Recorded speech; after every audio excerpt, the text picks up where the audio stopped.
Good morning.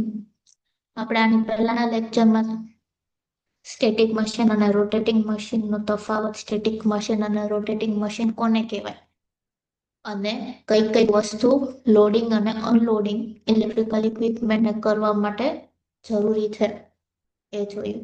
હવે આજે આપણે જોશું કહ્યું કે factor to be considered in designing the foundation of electrical machine. Electrical મશીનને ડિઝાઇન કરવા માટે કઈ કઈ વસ્તુ અથવા કયા કયા ફેક્ટર ધ્યાનમાં રાખવાના. પહેલું છે shear resistance of soil. Shear resistance એટલે વજન પ્રતિરોધની શક્તિ. તેમાં જ્યારે પોચી જમીન હોય, જો જમીન પોચી હોય તો એમાં મશીનનું વજન ખમી ન શકે. એના માટે શું થઈ જાય, ધીરે ધીરે થઈને એ બેસવા લાગે મશીન. તો એના માટે જમીન કેવી હોવી જોઈએ? સખ્ત હોવી જોઈએ કે જે જમીન ઉપર મશીનનું વજન ખમી શકે. એને કહેવાય શક્તિને વજન પ્રતિરોધક શક્તિ. પછી આવે છે સેટલમેન્ટ. કોઈ પણ ફાઉન્ડેશન બનાવવા પહેલા આપણે સિમેન્ટ, માટી, પાણી ને બધુંને મિક્સ કરીને એક ખાડાની અંદર નાખીએ. ખાડો જે બનાવી અને એની અંદર આખું એક ફાઉન્ડેશન તૈયાર કરીએ, એને સેટલમેન્ટ કહેવાય. પછી આવે છે રેઝોનન્સ. તો રેઝોનન્સ એટલે કે જ્યારે પણ કોઈ યાંત્રિક શક્તિને વાઇબ્રેશન આવે. હવે એને ઇક્વિપમેન્ટ આપણે ચાલુ કરીએ ઇલેક્ટ્રિકલ મશીન કે, તો એમાં વાઇબ્રેશન આવે. એ વાઇબ્રેશન ફાઉન્ડેશન ખમી શકે એવું હોવું જોઈએ, એને રેઝોનન્સ કહેવાય. પછી ઓપરેટિંગ સ્પીડ અને વાઇબ્રેશન. તો ઓપરેટિંગ સ્પીડ સ્ટાર્ટિંગમાં કેવી હશે? જો યંત્ર વધારે સ્થિરથી ફરતું હોય, તેમાં વધારે થડકા ઉત્પન્ન થતા હોય. જેમ વધારે થડકા ઉત્પન્ન થાય તેમ ફાઉન્ડેશન વધારે ધક્કો સહન કરવો પડે. આમ ફાઉન્ડેશનની ડિઝાઇન કાર્યકારી ગતિ પર ધ્યાનમાં લેવી જોઈએ. મશીન આપણે ચાલુ કરીએ તો અમુક મશીનમાં વાઇબ્રેશન વધારે હોય, ધક્કા વધારે હોય, તો એ ઉપરથી ફાઉન્ડેશનની ડિઝાઇન નક્કી કરવાની. એવી જ રીતે વાઇબ્રેશન કે આપણે ચાલુ કરીએ એમાં સ્પીડ ને વાઇબ્રેશનમાં વધઘટ થાય, તો એની ઉપર ફાઉન્ડેશન નક્કી થાય. પહેલું છે કે shear resistance of soil. Soil માટી કેવી હોવી જોઈએ? કઠણ હોવી જોઈએ, પોચી ન હોવી જોઈએ. પછી સેટલમેન્ટ કે ફાઉન્ડેશન તૈયાર કરવા પહેલા આપણે જે સોઇલ છે, માટી, એ કડક રાખવી જોઈએ. અને સિમેન્ટ અને એનાથી ખાડો કરી અને પછી ફાઉન્ડેશન તૈયાર કરવાનું. રેઝોનન્સ તો કે એની વાઇબ્રેશન જે થાય એ સહન કરવું હોતું હોવું જોઈએ. અને પછી આવે છે ઓપરેટિંગ સ્પીડ અને વાઇબ્રેશન. હવે બીજો ક્વેશ્ચન છે કે એડવાન્સ ઇફેક્ટ ઓફ મિસએલાઇનમેન્ટ. હવે એલાઇનમેન્ટ એટલે શું થાય? Alignment of electrical equipment. તો કે રોટેટિંગ ઇલેક્ટ્રિકલ મશીનમાં સામાન્ય રીતે એક ડ્રાઇવિંગ મશીન હોય છે અને બીજું ડ્રીવન મશીન હોય. એક જે ચાલતું હોય એને શું કહેવાય? Driving machine. અને બીજું ડ્રીવન, જે કોઈ બીજાના સપોર્ટથી ચાલતું હોય, એને ડ્રીવન મશીન કહેવાય. આ માટે બંને મશીનને જોડવા પડે છે. આના લીધે બે મશીન, ડ્રાઇવિંગ મશીન અને ડ્રીવન મશીન, બેને જોડવા પડે. આ માટે આ બંને મશીનને ધરીએ તો એક સીધી રેખામાં હોવી એ જરૂરી છે. આને એલાઇનમેન્ટ કહે. એટલે બે એકબીજાને પ્રપોર્શનમાં, એકબીજાની હારે એક લાઇનમાં આપણે જે જોડીએ ડ્રાઇવિંગ મશીન અને ડ્રીવન મશીનને, એને એલાઇનમેન્ટ ઓફ ઇલેક્ટ્રિકલ ઇક્વિપમેન્ટ કહેવાય. હવે એની ઉપરથી ક્વેશ્ચન કયો છે કે યંત્રોને ધારીઓનું એલાઇનમેન્ટ ન હોય તો તેની ખરાબ અસરો. જો એમાં કંઈ પણ આડાઅવળું મિસએલાઇનમેન્ટ થઈ ગયું તો શું થાય?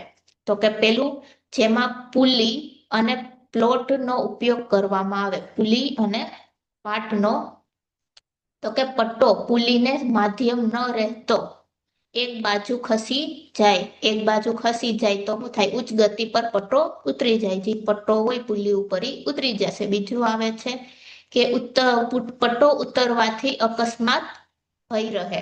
પટ્ટો ઉતરી ગયો એના લીધે એક્સિડન્ટ થવાનો ચાન્સ વધારે રહે. પટ્ટો વારંવાર ચડવામાં સમય બરબાદ થાય અને વારે ઘડી આપણે ચડાવીએ તો એમાં ટાઈમ વેસ્ટ થાય છે. પટ્ટો એક બાજુ થવાથી બેરિંગ પર વધારે દબાણ આવે અને બેરિંગ જલ્દીથી બગડી જાય. એક સાઈડ ખસી જશે પટ્ટો તો એના લીધે બેરિંગ ઉપર વધારે દબાણ આવશે અને બેરિંગ બગડી જશે. પછી શક્તિનો વ્યય થાય અને પટ્ટો યંત્ર સાથે ઘસાવાથી અવાજ ઘણો જ વધી જાય. પેલો તો કે ખસી જાય તો એના લીધે પટ્ટો ઉતરી જાય. હવે પટ્ટો ઉતરી ગયો તો એના લીધે શું થાય? અકસ્માત, એક્સિડન્ટ થવાનો ચાન્સ રહે. હવે પટ્ટા ઉતરી જાય તો એને વારંવાર ચડાવવામાં ટાઈમ બરબાદ થાય. હવે એક બાજુ જો ખસી જાય તો બેરિંગ ઉપર દબાણ આવે એક સાઈડના, તો એને બદલવાથી અથવા એ નુકસાન થશે બેરિંગમાં. એનર્જીનો વેસ્ટ જાય અને જો ઘસારાથી પટ્ટો યંત્ર સાથે ઘસાથી અવાજ ઘણો જ વધી જાય. એના લીધે શું થાય? ઘસારો થાય તો અવાજ વધી જશે. પછી બીજું છે જેમાં ગિયર કે કપલિંગનો ઉપયોગ થયો હોય. એવી મશીન કે જેમાં ગિયરનો ઉપયોગ હોય, તો જો બંને યંત્રો કપલિંગ કે ગિયરથી જોડેલા હોય તો યંત્રોમાં સખત ધ્રુજારી ઉત્પન્ન થાય. પેલું તો કે વાઇબ્રેશન આવે અને તીવ્રતા ઘટઘાટ આવે છે. પછી ગિયર, બિયરિંગ વગેરે ગરમ થઈ જાય છે જેથી વહેલા ખરાબ થઈ જાય. ગિયર કા પછી બેરિંગ શું થાય? ગરમ થઈ જશે તો એ સૌથી પહેલા ખરાબ થઈ જાય. પછી કપલિંગના બોલ્ટ તૂટી જાય. પછી યંત્રમાં ધ્રુજારીના પ્રમાણ વધારે થવાથી તેના ફાઉન્ડેશન બોલ્ટ ખસકી જાય. વાઇબ્રેશન વધારે આવે તેનું ફાઉન્ડેશન જે બનાવ્યું એમાં બોલ્ટ ફિલ થયા હોય તો એ પડી જાય અને કપલિંગના બુશ જવાય જાય. બુશિંગ જે હોય, કપલિંગ કર્યું હોય એના બુશિંગ હોય એ ખરાબ થઈ જાય. આ ક્વેશ્ચન 3 અથવા 4 માર્કનો હશે. પેલું શું હોય કે જેમાં પટ્ટો અને પુલી વાપરવું હોય તો એના લીધે શું મિસએલાઇનમેન્ટ થાય. અને બીજું, જો ગિયર કે કપલિંગ વાપરવું હોય તો એના લીધે શું મિસએલાઇનમેન્ટ થાય. હવે આવે છે વીજ યંત્રોની ધારીઓને એલાઇનમેન્ટ કરવાની પદ્ધતિ. આ 3 માર્કનો ક્વેશ્ચન છે. તેમાં કયું છે? પેલું, સૌ પ્રથમ બંને યંત્રોને ફાઉન્ડેશન પર મૂકવામાં આવે છે. બે યંત્ર કયું? ડ્રાઇવિંગ અને ડ્રીવન મશીન, બેને ફાઉન્ડેશન ઉપર મૂકવાનું. નટ બોલ્ટ પ્રથમ ઢીલા રાખવામાં આવે. પછી બીજું કે બંને યંત્રોની એલાઇનમેન્ટ સમતલમાં એક લીટીમાં ગોઠવવાની. સમતલ એટલે એક સીધી લાઈનમાં ગોઠવવાની. ડ્રીવન મશીન અને ડ્રાઇવિંગ મશીનની જે એલાઇનમેન્ટ હોય એ સીધું હોવું જોઈએ, સ્ટ્રેટ. બંને યંત્રોની પરીઓને વર્ટિકલ પ્લેનમાં એક લીટીમાં ગોઠવવામાં આવે. બે યંત્રોની ધારી એટલે એલાઇનમેન્ટને વર્ટિકલમાં એક જ લીટીમાં રાખવાની. પછી ધરીઓને ઊંચાઈમાં તેમજ બાજુઓની અનુલક્ષી સેટિંગ કરવામાં આવે. એ બેનું ઊંચાઈ લેવલ એકબીજું સરખું રાખવાનું. પછી ક્રિયા 2 અને 3 ફરી કરી બંને ધારીઓ એક લીટીમાં છે કે નહીં તે તપાસવું અને પછી 4 ને ફરીથી કરવામાં આવે. પેલું શું છે કે ફાઉન્ડેશન ઉપર બેને મૂકવાનું. ડ્રાઇવિંગ અને ડ્રીવન મશીન, નટ બોલ્ટ ઢીલા રાખવાના. પછી બેના એલાઇનમેન્ટ સીધી લીટીમાં ગોઠવવું. પછી એને વર્ટિકલ ડાયરેક્શનમાં છે કે નહીં જોવું. પછી એનું લેવલ ચેક કરવું, ફાઉન્ડેશનથી કેટલું રાખવું છે. આટલું થઈ ગયું. પછી પાછું 2 અને 3 એટલે બીજું સ્ટેપ અને ત્રીજો સ્ટેપ રિપીટ કરવાનો અને પછી ચોથો સ્ટેપ રિપીટ કરવાનો. આમ ફેરફાર થતા લંબ થાય ત્યાં સુધી ઉપરની ક્રિયા વારાફરતી કરવાની. જ્યાં સુધી એક લાઈનમાં ન આવે ત્યાં સુધી સ્ટેપ નંબર 2, 3 અને 4 ફરીવાર રિપીટ મોડમાં કરવાનું.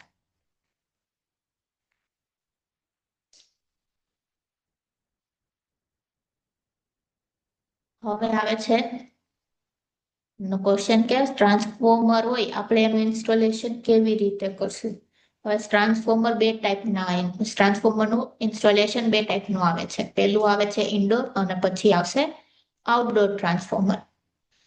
તો ટ્રાન્સફોર્મરને ઇન્સ્ટોલ કરવા ટાઈમે કઈ કઈ વસ્તુ ધ્યાનમાં રાખવાની, તો કે કઈ જગ્યાએ આપણે ટ્રાન્સફોર્મર ઇન્સ્ટોલ કરવું છે એટલે એની લોકેશન ઇન્ડોરમાં કરવું છે અથવા આઉટડોરમાં કરવું છે. પછી મેન્ટેનન્સ તો કે મેન્ટેનન્સ કરવામાં આપણે કઈ કઈ વસ્તુની જરૂર પડશે. ઇન્ડોર હશે તો અલગ રીતે મેન્ટેનન્સ થશે, આઉટડોરમાં હશે તો અલગ રીતે મેન્ટેનન્સ એનું આવશે. પછી આવશે કેબલિંગ, તેનું કનેક્શન કેવી રીતે આપવું, ફાઉન્ડેશન કેવું બનાવવું. પછી બુશિંગ આવે છે ટ્રાન્સફોર્મરમાં અને કેબલ બોક્સ હોય, તો બુશિંગ અને કેબલ બોક્સનું કનેક્શન કેવી રીતે આપવું. પછી એમાં બીજી પણ વસ્તુ ઇનપુટ આઉટપુટનું કનેક્શન, ટ્રાન્સમિશન લાઇનથી ઇનપુટ, એ બધું કેવી રીતે જોવાનું. પછી પ્રોટેક્શન અગેન્સ્ટ રિસ્ક ઓર ફાયર, એમાં કઈ આગ લાગવાની સંભવ નથી ને એ જોવું અને સેફ્ટી પ્રિકોશન જોવું. હવે એમાં પહેલું છે લોકેશન ઓફ ટ્રાન્સફોર્મર, તેમાં ઇન્ડોર. તેમાં શું છે, જ્યારે ટ્રાન્સફોર્મરને ઓરડાની અંદર ઓરડાની અંદર સ્થાપિત કરવાનું હોય ત્યારે હવાનું પૂરતું વહન રહે તે અગત્યનું છે. જો ઇન્ડોરમાં હોય તો એમાં કુલિંગ સિસ્ટમ હોવી જોઈએ, હવા આપણે જેટલી જોતી હોય એટલી અંદર આવતી હોય તો જ થાય. પછી ટ્રાન્સફોર્મરને દિવાલથી સારું એવું દૂર રાખવું જોઈએ. આમાં દેખાડ્યું છે કે એક બાજુ દિવાલ તો 0.5 મીટર દૂર હોવું જોઈએ, બે સાઈડ હોય તો 0.75, ત્રણેય સાઈડ દિવાલ આવે તો 1 મીટરની દૂરી, અને ચારેય બાજુ હોય તો 1.25 મીટરની દૂરીએથી ટ્રાન્સફોર્મર ઇન્સ્ટોલ કરવાનું. પછી છે ટ્રાન્સફોર્મર સ્થાપિત કરવાની પસંદ કરેલ જગ્યા ભેજવાળી ન હોવી જોઈએ, કારણ કે તેથી ટેન્ક અને ટ્યુબના કોન્સન ઉપરાંત બુશિંગ પર ભેજ જામે છે અને તેથી ફ્લક્સ ઓવર થવાની શક્યતા છે. હવે જે જગ્યાએ એને આપણે ઇન્સ્ટોલ કર્યું ઇન્ડોરમાં, જે જગ્યા પસંદ કરી એ ભેજવાળું વાતાવરણ ન હોવું જોઈએ. શું કામ, તો કે ટ્યુબમાં અથવા ટેન્કમાં જે આપણે બુશિંગ રાખીએ એ ભેજ શોષી લે અને એના લીધે શું થાય, ફ્લેશ ઓવર થાય.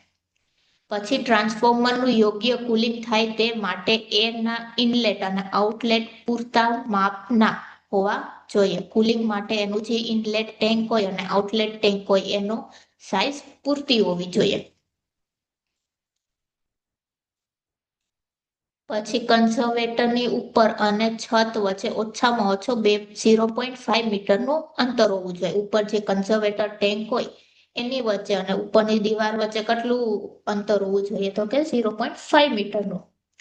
ટ્રાન્સફોર્મરને એવી રીતે સ્થાપિત કરવું જોઈએ કે જેથી બોર્ડિંગમાં વાઇબ્રેશન ટ્રાન્સમિટ ન થાય. ટ્રાન્સફોર્મરને એવી રીતે ઇન્સ્ટોલ કરવાનું કે જે ટ્રાન્સફોર્મરનું બોડી છે એમાં કંઈ વાઇબ્રેશન ન આવે અથવા ઓછું આવે. હવે આઉટડોર એટલે આપણે બારે ઇન્સ્ટોલ કરવું હોય તો જે ટ્રાન્સફોર્મર ખુલ્લી જગ્યામાં રાખી ઉપયોગ કરવા માટે બનાવવામાં આવ્યું હોય તે ટ્રાન્સફોર્મરને ખુલ્લી જગ્યામાં સ્થાપિત કરવું જોઈએ. હવાના પ્રદૂષણથી જગ્યા ટ્રાન્સફોર્મરને સ્થાપિત કરવું હોય તો ટ્રાન્સફોર્મરને એવી રીતે સ્થાપિત કરવું જોઈએ કે જેથી પ્રદૂષણ વાળા હવામાનની ઓછી અસર થાય. હવે જે બાર માટે ઇન્સ્ટોલ કરવા માટે બનેલા ટ્રાન્સફોર્મરને જ બારે ઇન્સ્ટોલ કરવાના. હવે એવી જગ્યા હોય કે જ્યાં ભેજવાળું વાતાવરણ કે ત્યાં ઇન્સ્ટોલ કરવું, તો જે જગ્યાએ ઓછો ભેજની અસર થાય કે ભેજ ઓછો લાગે એ જગ્યાએ ઇન્સ્ટોલ કરવું. હવે છે ફેસિલિટી ઓફ મેન્ટેનન્સ, તો મેન્ટેનન્સ કેવી રીતે હોવું જોઈએ. ટ્રાન્સફોર્મરને એવી રીતે ઇન્સ્ટોલ કરવું જોઈએ કે જેથી તેનું મેન્ટેનન્સ કરવામાં મુશ્કેલ ના પડે. ટ્રાન્સફોર્મરને એવી રીતે રાખવું જોઈએ જેથી બ્રીથર, થર્મિસ્ટર અને ઓઇલ લેવલ ઇન્ડિકેટર ટ્રાન્સફોર્મરને એનર્જાઇઝ થયેલું હોય ત્યારે સલામત રીતે તપાસી શકાય. કેવી રીતે, તો કે બ્રીથર, થર્મીટર અને ઓઇલ લેવલ જે આપણે ચેક કરીએ એનું મેન્ટેનન્સ કરવું હોય તો એ આપણે સહેલાઈથી કરાય. ડ્રેન વાલ્વ અને સેમ્પલિંગ વાલ્વ એવી રીતે આવેલા હોવા જોઈએ જેથી ટ્રાન્સફોર્મરમાંથી ઓઇલના નમૂના લેવું હોય તો મુશ્કેલી ના પડે. હવે ઓઇલનું સેમ્પલ લેવા ટાઈમે જે ડ્રેન વાલ્વ અને સેમ્પલિંગ વાલ્વ હોય એવી રીતે ઇન્સ્ટોલ કરવાનું કે આપણે ઓઇલ લેવું હોય ટ્રાન્સફોર્મરમાંથી તો એ ઇઝીલી આપણે લઈ શકીએ. હવે ફાઉન્ડેશન કેવું હોવું જોઈએ, તો કે ટ્રાન્સફોર્મર સ્થિત સાધન છે તે માટે સાદું ફાઉન્ડેશન પૂરતું છે. હવે સ્થિર એટલે એમાં રોટેટિંગ પાર્ટ નથી, સ્ટેટિક પાર્ટ જ છે. અંદર એ કોઈ રોટેટિંગ પાર્ટ નથી, એટલે ફાઉન્ડેશન કેવું સાદું હોય તો પણ ચાલે. પણ ફાઉન્ડેશન કેવું હોવું જોઈએ, મજબૂત, સલામત અને ચૂકે હોવું જોઈએ, જે લાંબા સમય સુધી હાલે એવું ફાઉન્ડેશન હોવું જોઈએ. આઉટડોર લોકેશન માટે ટ્રાન્સફોર્મરને કોન્ક્રીટિવ પ્લેસ પર રાખવું જોઈએ. આ પ્લેટનું લેવલ મહત્તમ હોવું જોઈએ, એક લેવલ ઉપર એને રાખવાનું. પોલ માઉન્ટેડ ટ્રાન્સફોર્મરને સ્થાપિત કરવા માટે બંને ત્યાં સુધી જંકશન પોલ, સબસિડિયર પોલ અને સ્ટેન્ડ લાઇન પોલનો ઉપયોગ જ કરવો. કયું? જંકશન, સબસિડિયર પોલ અને stand style pole. Pole mounted substation એટલે થાંભલા ઉપર જે સબસ્ટેશન આપણે રાખીએ તો અહીંયા આ 3 થાંભલાનો જ ઉપયોગ કરવો. આ શક્ય ન હોય તો ઉપર ચડાવવાની પૂરતી વ્યવસ્થા કરી રાખવી જોઈએ અને વાયર તથા ઇક્વિપમેન્ટનું કાઉન્ટિંગ ન થવા દેવું જોઈએ. હવે આ ત્રણેયમાંથી કંઈ ન હોય તો ઉપર શું લટકાડી શકીએ એવી વ્યવસ્થા હોવી જોઈએ. હવે આવે છે કેબલિંગ. તો કે સબસ્ટેશનમાં કેબલ રાખેલી રીતે કે કેબલથી ભરેલી હોવી જોઈએ અથવા સગડી ન શકે તેવા સ્લેબથી ટેન્કની ટાંકી રાખવી જોઈએ. કેબલને દિવાલ પર ખોડેલ ક્લેમ્પ પર રાખી શકાય. કેબલને દિવાલમાં આપણે જે ક્લેમ્પ ખોડ્યા હોય એમાં રાખી શકાય. જ્યારે કેબલને આ રીતે રાખવામાં આવે ત્યારે તે દિવાલથી દૂર રાખવી જોઈએ. એવી જ્યારે આપણે કેબલને દિવાલ ઉપર રાખીએ તો થોડુંક દિવાલથી દૂર રાખવાનું. પછી બીજા ઇક્વિપમેન્ટમાં ઉત્પન્ન થતી ઉષ્મા કેબલમાં પ્રવેશે ન જોઈએ. કોઈ બીજા ઇક્વિપમેન્ટમાં હીટ ઉત્પન્ન થાય, હીટ પ્રોડ્યુસ થાય તો એ કેબલની અંદર ન આવે એવી રીતે કેબલ આપણે કરવાનું. પછી બુશિંગ અને કેબલ બોક્સ. તો બુશિંગ એટલે જો ટ્રાન્સફોર્મર પરથી બુશિંગ અલગ કરેલ હોય તો તેને ફરીવાર ફિટ કરતા પહેલા તેના પર તિરાડ પડી નથી કે ચીક ઉખડી ગઈ નથી તે ચેક કરવું. બુશિંગમાંથી આપણે જો બુશિંગને આપણે અલગ કરીએ હોય તો એમાં શું ચેક કરવાનું કે એમાં કઈ તિરાડ નથી પડી ને, એ ચેક કરીને પછી જ અંદર મૂકવું. અને કેબલ બોક્સ. જો ટ્રાન્સફોર્મરની સાથે કેબલ બોક્સ ફિટ કરવામાં આવેલ હોય અને તે પેપર ઇન્સ્યુલેટેડ કેબલ જોડવાની હોય તો કેબલના છેડા સીલ કરવા જોઈએ જેથી ઇન્સ્યુલેશન દ્વારા ભેજ શોષણ ન થાય. કેબલ બોક્સમાં જો આપણે ફિટ કરવું હોય તો પેપર ઇન્સ્યુલેશન વાપરવું હોય તો એ સરખી રીતે વાપરવું અને એને સીલ કરવું જેથી ઇન્સ્યુલેશનનું શોષણ ના કરે. હવે કનેક્શન કેવા છે? મીડિયમ વોલ્ટેજ, હાઈ વોલ્ટેજ અને ખુલ્લું જોડાણ. મીડિયમ વોલ્ટેજનું કનેક્શન મીડિયમ વોલ્ટેજ મળે એવી રીતે હાઈ વોલ્ટેજ આપણે એને ઉગી શકે એવી રીતે અને ખુલ્લા જોડાણ હોય એને આપણે સરખી રીતે ઇન્સ્ટોલ કરવું. અહીંયા સુધી પહેલું ચેપ્ટર છે.